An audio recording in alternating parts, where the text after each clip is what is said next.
जायदाद में हिस्सा या फिर मायके की गलियां।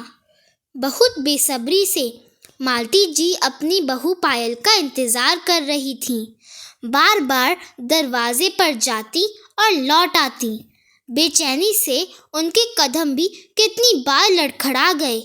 उन्हें इस तरह चहलकदमी करते देख रामलाल जी झुंझलाकर बोले, दो पल चैन से बैठ जाओ मनोज की माँ। तुम्हारे इस तरह से चक्कर लगाने से बहू उड़कर नहीं आ जाएगी। मनोज का फोन आया था कि सामान बहुत ज़्यादा है, इसलिए रिक्शा से नहीं टैक्सी से आ रहे हैं। टैक्सी से आ रहे हैं, रिक्शा से नहीं। इसलिए तो और चिंता हो रही है, क्योंकि अब तक उन्हें आ जाना चाहिए था। अपनी असली खुशी को छुपाते हुए मालती जी ये दिखाने की कोशिश कर रही थी कि उन्हें बहू का इंतज़ार है, लेकिन असलियत में वो बहू का नहीं बल्कि उसके साथ आ रहे सामान का इंतज़ार कर रही थी। मालकिन, बहू रानी और बिटवा आ गए हैं। घर के नौकर सोनू ने आकर खबर दी। मालती जी जल्दी से दरवाजे पर पहुंची और बहू को टैक्सी से उतरते देख प्यार से बोली, आ गई बहू, सब अच्छे से हो गया कार्यक्रम। मनोज, बहू जो भी सामान लाई है उसे बाहर हॉल में ही रखना। हम भी देखें कि हमारी बहू क्या लाई है। चलो बहू अंदर, चलो, तुम लोग बहुत थक गए होंगे।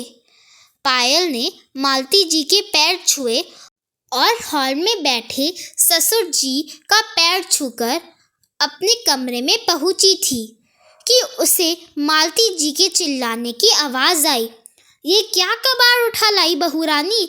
पुराना संदूक, बिस्तर, बंद रेडियो और इस अटैची में क्या है? इस कबाड़ को लाने के लिए इतने ज़्यादा पैसे को खर्च कर दिया।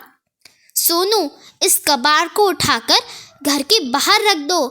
कल किसी कबाड़ वाले को बुलाकर इसे बेच देना। कम से कम इसे यहाँ लाने का भाड़ा तो मिल जाएगा। सोनू भैया, ये सारा सामान आप मेरे कमरे में लाकर रख दीजिए। पायल की आवाज़ रुंधी हुई थी। क्यों? अब क्या अपने मायके का कबाड़ मेरे घर में रखोगी? क्या तुम्हारे भाइयों के पास जगह कम पड़ गई है?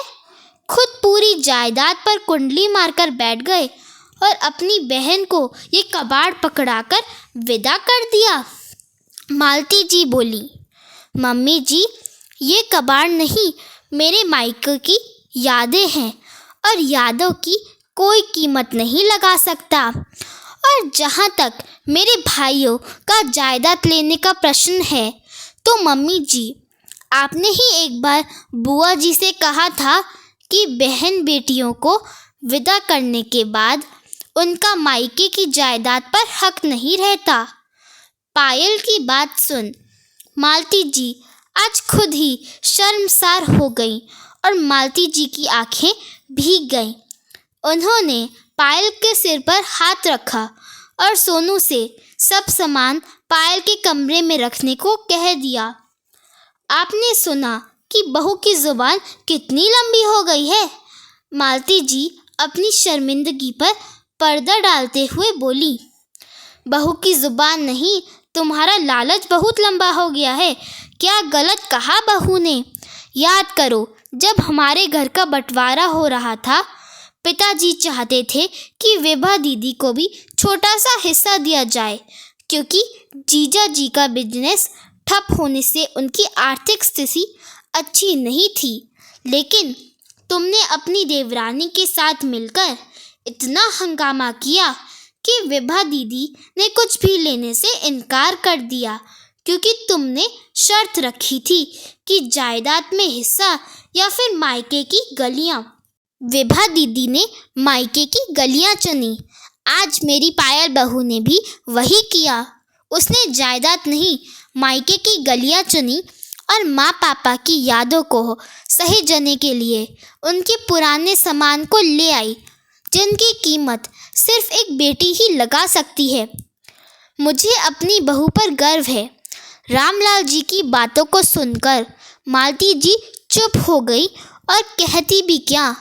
उन्होंने ननद विभा और बहू पायल को अपनी जहरीली बातों से शर्मसार करने को एक भी मौका नहीं छोड़ा, लेकिन आज रामलाल जी ने ही उनकी करनी उनके सामने रख उन्हें शर्मसार कर दिया। बेटी बहन अपने मायके से सिर्फ यही चाहत रखती है कि उनके मायके में सभी सुखी और समृद्ध रहें और उन्हें मायके में एक छोटी सी जगह मान सम्मान के साथ मिले, ताकि उनका मायका ना छूटे।